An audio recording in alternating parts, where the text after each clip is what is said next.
So hi guys, magandang tanghali guys. Ang tendera nyo nagluto ng binagoongang baboy. Parang nagki-crave kasi ako sa binagoongang baboy.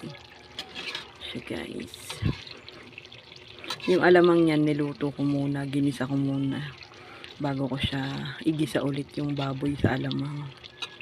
Siya nagmamantika na. Liempo part to ng baboy. Siya guys.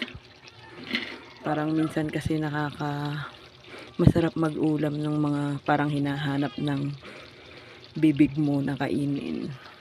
So yan. Hindi ko na napakita yung paraan ng pagluluto. Yan na lang yung finished product. So ayun. Sobrang lambot na ng baboy niyan dahil pinakuluan ko siya ng mga 30 minutes bago ko siya